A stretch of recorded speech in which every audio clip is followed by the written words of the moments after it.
Hello, শোনা যাচ্ছে কিনা আমাকে? হ্যালো হ্যালো, শুনতে পাচ্ছেন কিনা একটু বলে দিবেন।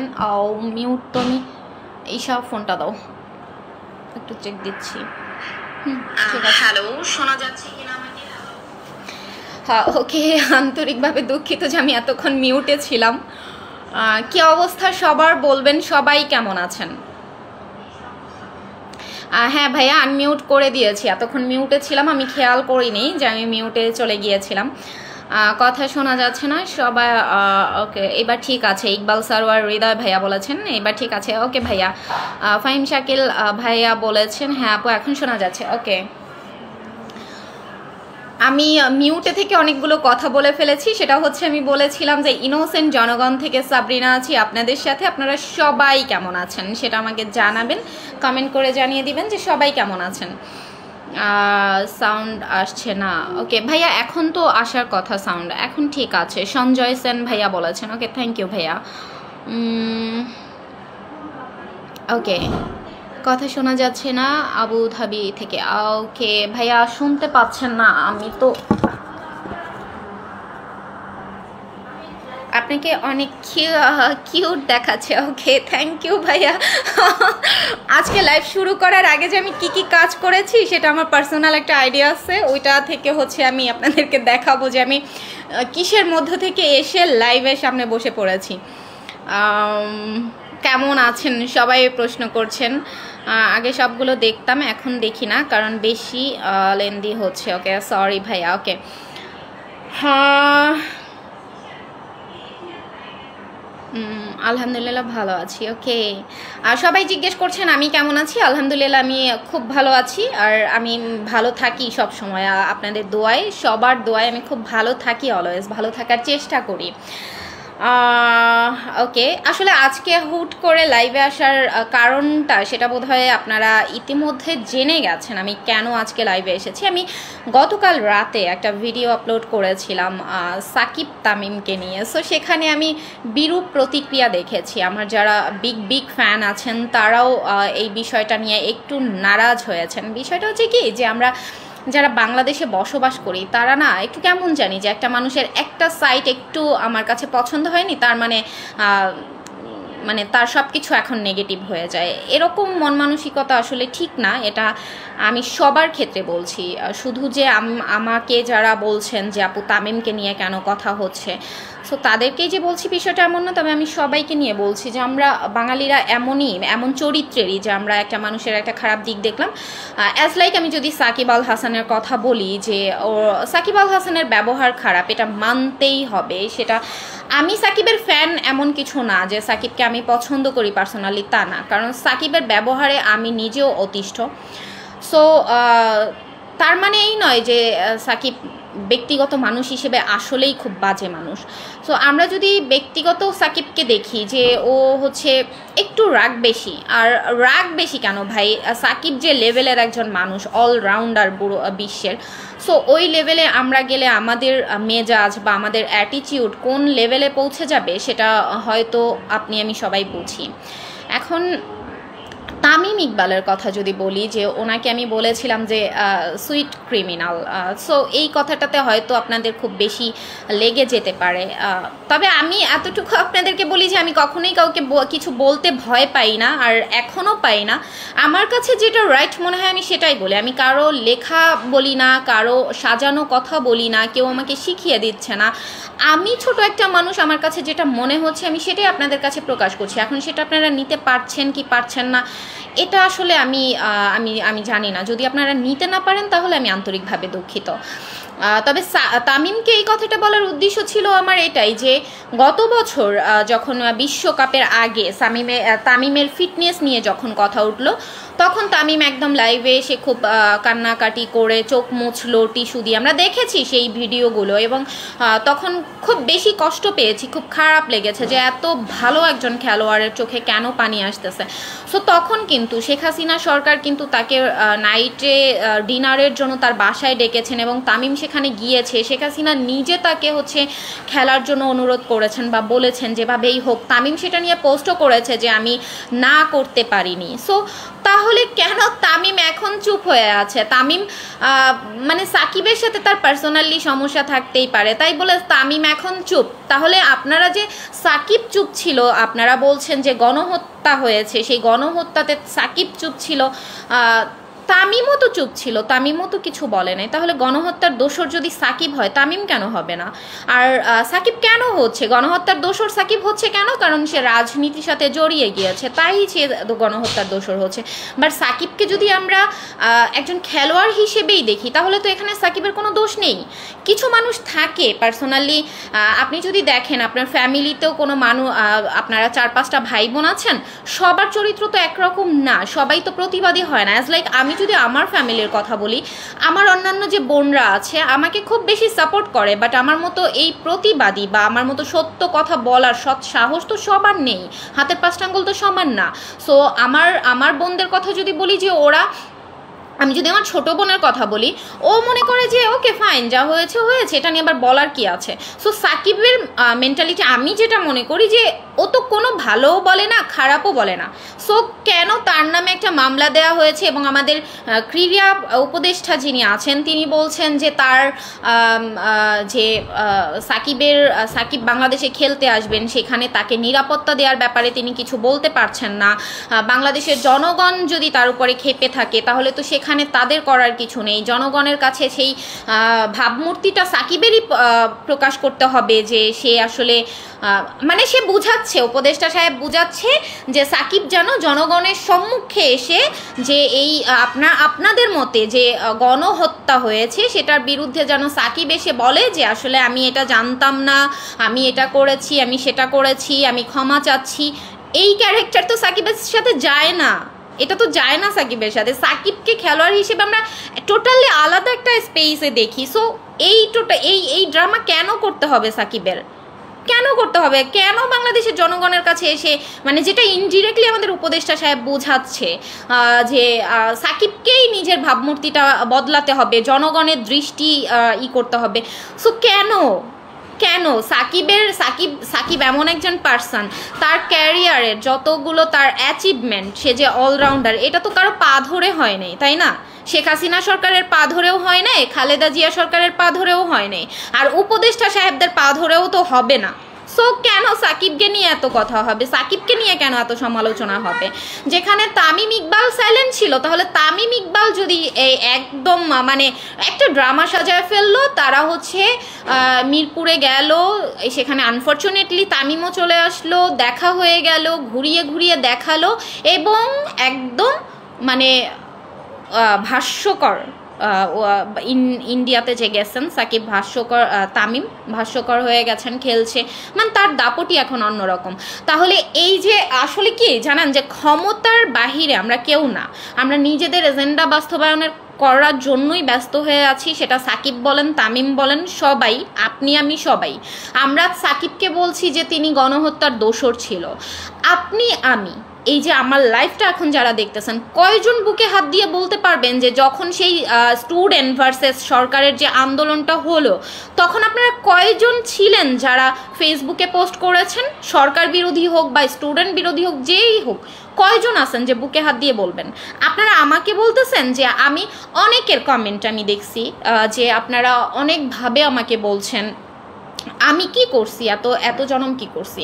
আপনারা যদি আমার টিকটক আইডি ঘুরে দেখেন, আশারি আমার টিকটক আইডির নাম, এবং আমার কবিতার ছন্দ একটা পেজ আমি আপনাদের সাথে শেয়ার করেছি।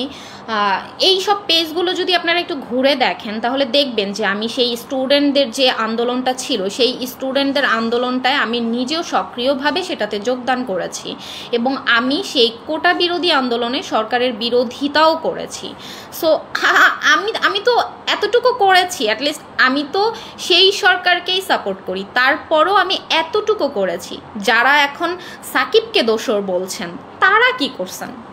আপনারা কি করছেন? আপনারা তো কিছু করেন নাই। তাহলে কেন একটা মানুষের উপরে মানে মিথ্যা এলিগেন্স আনতে আপনাদের তিল পরিমাণও ভাবতে হয় না? মানে কেন?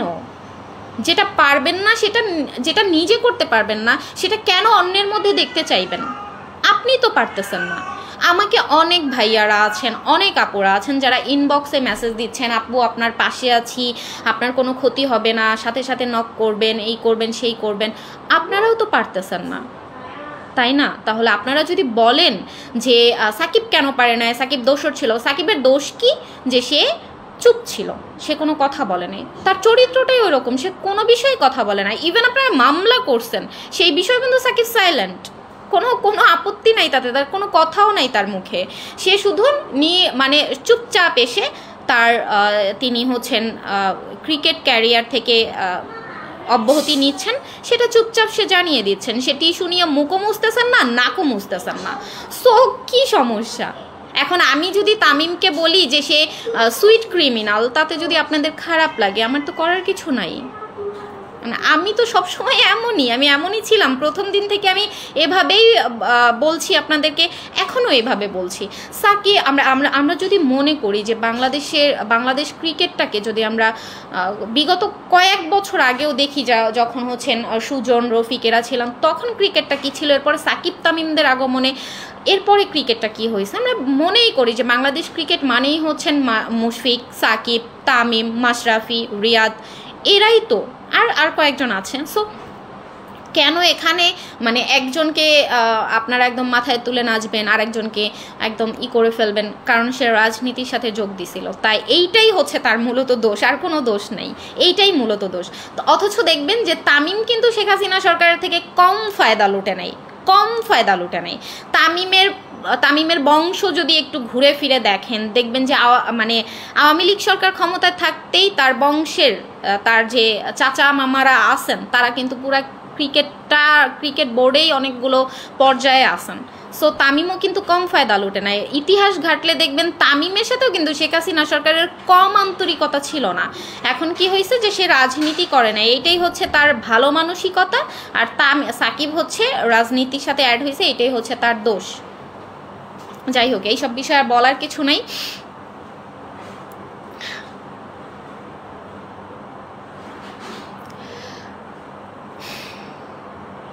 কি বলবো আর আপনাদেরকে, আর কিছু বলার নাই। আমার কথাগুলা আপনাদের কাছে তিক্ত হলেও আমার মনে হয় সত্যি। সো আমার কাছে যেটা সত্যি মনে হয় এটা আমার কাছেই সত্যি থাকবে, আমি এভাবেই বলবো, তাতে ভাই আপনারা আমাকে শুনেন বা না শুনেন। তবে আর একটা বিষয় হচ্ছে, সেটা আজকে দেখলাম যে 35 চাকরির যে বয়স কোটা 35 করার যে একটা ছিল, তখন আমাদের আসিফ নজরুল স্যার খুব বেশি উস্কানি দিছে যে চাকরির বয়স 35 করা হবে, এই করা হবে, সেই করা হবে। স্যার তো আসলে সব বিষয়ে সৎ থাকতে চান। আসলে স্যার জানে না যে মুখের বক্তব্য আর ওখানে কাজে গিয়ে কাজ করে দেখানোর মধ্যে অনেক তফাৎ আছে। স্যার কি পারছেন? স্যার পারছেন হচ্ছেন শুধুমাত্র এই মানুষগুলোরে, আমাদের দেশের যে মেধাবীরা আছেন তাদেরকে উস্কাইতে পারছেন, আর কিছুই পারেন নাই। এখন যখন ওই চেয়ারে যায় নিজেরা বসছে, এখন আর কোনো দিক পাচ্ছে না, কোনো কুল পাচ্ছে না।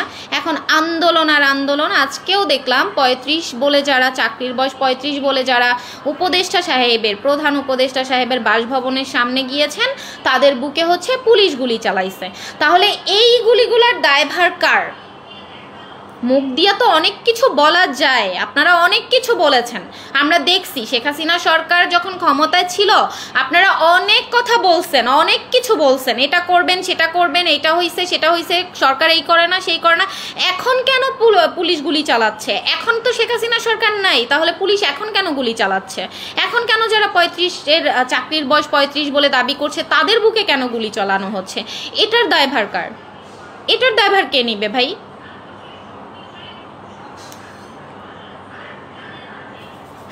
কোনো উপদেষ্টা সাহেবের খবর আছে? কারো খবর? কারো খবরই তো নাই। আমি তো কাউকেই দেখি না যে এখন কেউ কোনো কথা বলতেছে। এরা যে কি প্ল্যান সাজাচ্ছে, কি করতেছে, এরা আল্লাহ জানে যে এরা কি করতেছে। একদিক দিয়ে হচ্ছে আওয়ামী লীগ সরকারকে ক্ষমতা থেকে সরাইছে আমাদের প্রধান উপদেষ্টা সাহেব, আরেকদিকে হচ্ছে বিএনপিকে হচ্ছে মানে সান্ত্বনা দিয়ে রাখছে। বিএনপির এখন দেখলাম যে আমাদের তারেক রহমান, যে আমাদের বাংলাদেশের বিখ্যাত কুখ্যাত সন্তান তারেক ভাই, আমাদের বিএনপির। সো তাকে দেখলাম যে উনি হচ্ছেন 18 মাসের যে ক্ষমতায় থাকবেন উপদেষ্টা সাহেব, সেটার জন্য তিনি খুব উৎসাহ দিচ্ছেন যে ওকে ফাইন, মানে উনি মনে করতেছেন যে উনি জানি কি একজন, ওনার মতামতের উপরে অনেক কিছু ভিত্তি করে, বাংলাদেশের অনেক কিছু ভিত্তি করে। সো উনি মতামত দিয়েছেন যে হ্যাঁ থাকবেন 18 মাস। আসলে ওনাদের যে বোকা বানাচ্ছে এটা তো মানে ওনার চিন্তার বাহিরে, তাই না? ওনার চিন্তার বাহিরে। যাই হোক, উনি আসলে বাংলাদেশে বহুদিন যাবৎ আসার সুযোগ পাচ্ছে না, তো তাই উনি বুঝতে পারতেছে না যে ওনাকে বোকা বানানো হচ্ছে। তবে আপনারা দেখেন যারা বিএনপির যারা আছেন তারা হচ্ছে আমাদেরকে তো আপনারা অপছন্দ করেনি, তবে ডক্টর ইউনূস সাহেবকে পছন্দ করার মতো কিছু নাই, কারণ উনি খুব বিচক্ষণ মানুষ। উনি আপনাদের হাতেও ক্ষমতা দিবেন না, এতটুকু শিওর আপনারা থাকেন। সো যা অকারেন্স করতেছেন এটা আসলে ঠিক না।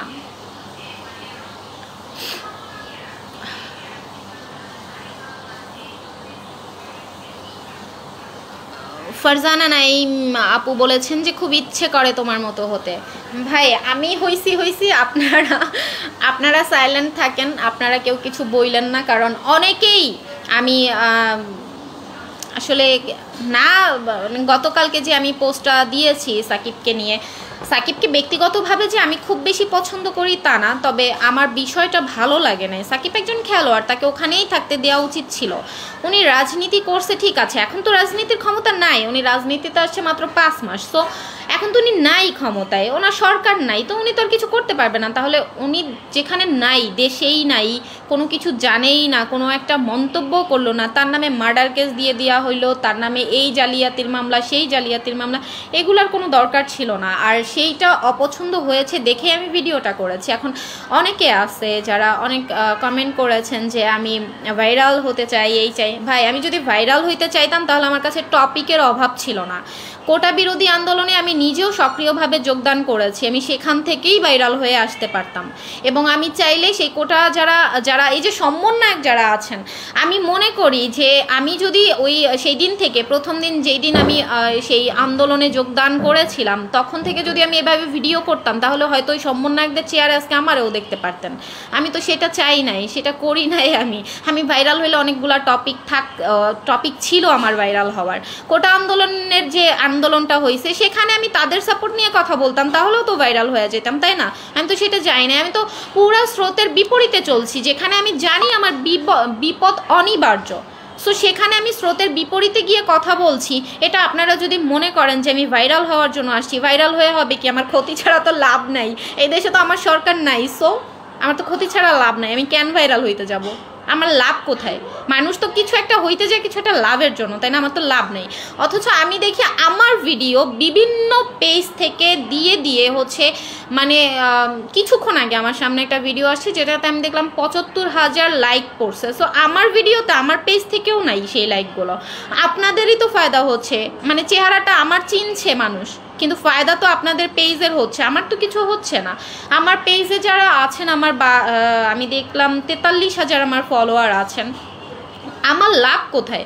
আমি কেন ভাইরাল হব? আমার কি টাকা আসতেছে না তো। আচ্ছা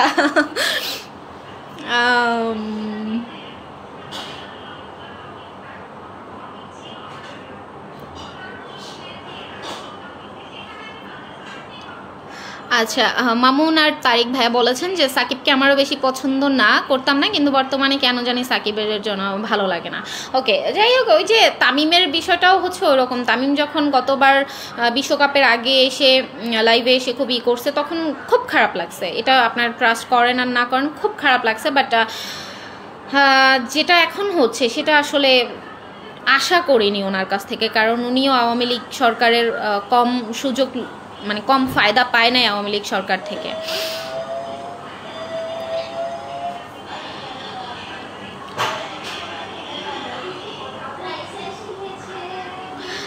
ফারজানা বলেছেন যে আমাকে দমানোর জন্য এইসব কথা বলবেন। আমার এইসব কথাতে আমার কোনো কিছু আসে যায় না, এটা হয়তো আপনারা জানেন যে যারা আমাকে এইসব কমেন্ট করে তাদের কমেন্ট দেখে আমার আরও ভালো লাগে, আমি আরও খুব বেশি উৎসাহ পাই সিরিয়াসলি। গুলি চালায় যে এটা কোনো নিউজে আসে নাই, এখন সব বিটিভি হয়ে গেছে। ভাই বিটিভি এখন বলে যে বাক স্বাধীনতা দিয়েছে, তারা স্বাধীন করেছে দেশ, বাক স্বাধীনতা দিয়েছে, এই যে আমি নাকি বক বক করছি এটাও নাকি আমার বাক স্বাধীনতা। অথচ আপনাদের যদি আমি আমার এই পেজের ইনবক্সটা দেখাইতে পারতাম যে কোন লেভেলের রিস্কি মেসেজ আমার কাছে আসে, তাহলে আপনারা বুঝতেন যে বাক স্বাধীনতাটা আসলে কোথায়, বুঝছেন? তাহলে বুঝতেন যে বাক স্বাধীনতা কাকে বলে। আপনারা বাক স্বাধীনতা করছেন, বাক স্বাধীনতা।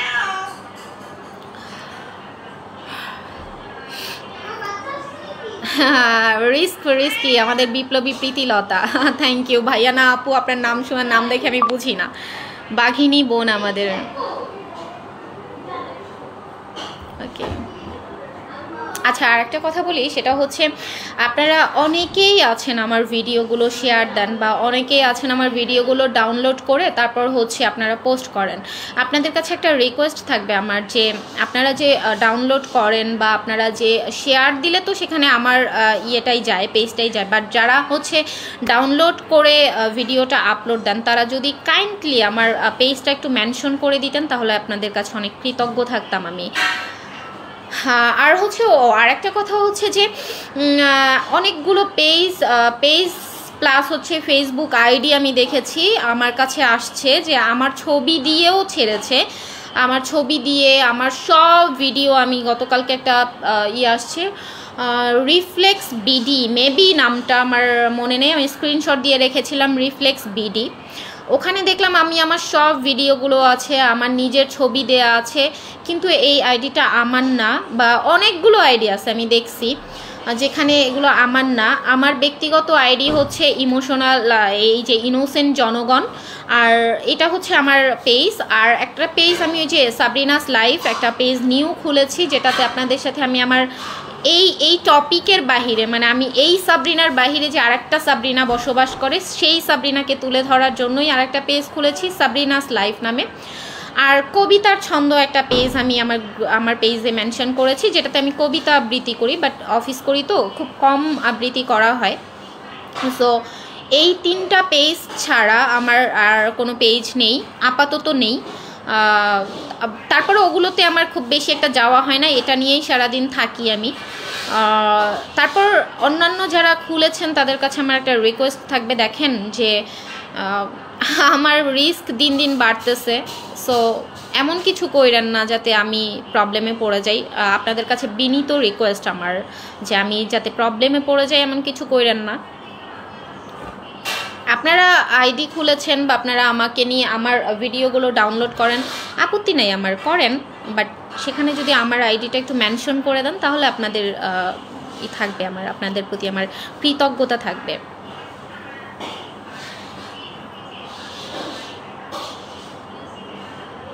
আচ্ছা, এই সরকার আসায় বাক স্বাধীনতা পাইছস, আর আওয়ামী লীগ সরকার থাকলে আয়নাঘরে বন্দি করে রাখতো।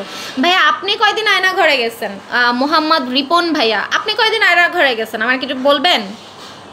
একটু বলবেন যে আপনি কয়দিন আয়নাঘরে গেছেন, আয়নাঘরটা কোথায় আছে আপনি বলবেন আমাকে একটু। আপনার অনেকগুলো কমেন্ট দেখতেছি আমি, আমার চোখ এড়ায়া যাচ্ছে না কিন্তু আপনার কমেন্টগুলো আমি দেখতেছি, আপনি কমেন্ট করতেছেন। আয়নাঘরটা কোথায় আছে বলবেন? আমি একটু যাবো, আমি একটু ঘুরে দেখবো সেই আয়নাঘরটা। আমার সরকারই তো বানায় হয়ে গেছে, তাহলে আমার যাওয়ার তো রাইট আছে, আমি যাব।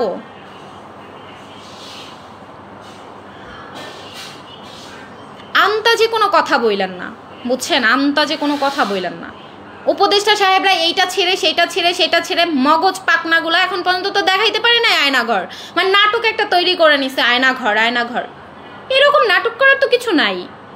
মানে শেখ হাসিনা সরকারের পদত্যাগপত্র বানাইতেই আপনাদের টাইম লাগছে 45 দিন, এখন নাকি আপনারা আয়নাঘর নিয়ে সিনেমাও তৈরি করতেছেন, এই করতেছেন সেই করতেছেন। আয়নাঘরটা কোথায় তাইলে?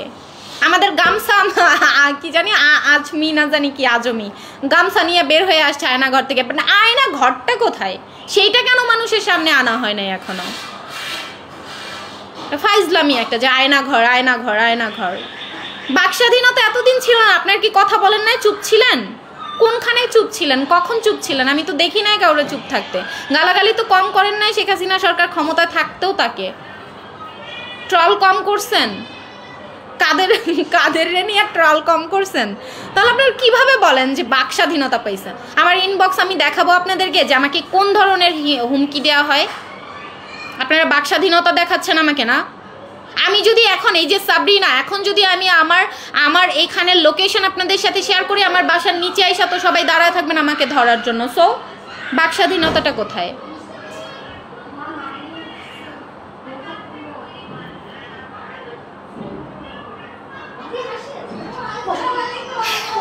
যাই হোক, কিছু বলার নেই। আজকে আমার বাসায় একটা অনুষ্ঠান আছে, আমার ভাগ্নির জন্মদিন। সো এটা নিয়ে সবাই ব্যস্ত এবং আমি নিজেও ব্যস্ত। সেটার ভিডিও আপনাকে কিছুক্ষণ পরে দেখাবো যে আমি কোন সিচুয়েশন থেকে এসে লাইভে বসে পড়েছি। সো আজকে আর কোনো কথা না বলি, আমার বাসায় অনেক মেহমান চলে এসেছে, আমি আজকে এখান থেকে যেতে চাচ্ছি এখন। সরি, আমি খুব একটু মনে হয় রুডভাবে কথা বলে ফেলেছি, আন্তরিকভাবে দুঃখিত সেই জন্য। ওকে, সবাই আমার সাবরিনাস লাইভ যে পেজটা আছে সেটাতে একটু ফলো করে দিবেন, সেটা থেকে আমি কিছুক্ষণ পরে একটু একটা ভিডিও দিব। ওকে, ধন্যবাদ। সবাই ভালো থাকবেন, সুস্থ থাকবেন, আমার জন্য দোয়া করবেন এবং আমার পরিবারের জন্য দোয়া করবেন। সবাই সাবধানে থাকবেন, সবাই ভালো থাকবেন। আসসালামু আলাইকুম।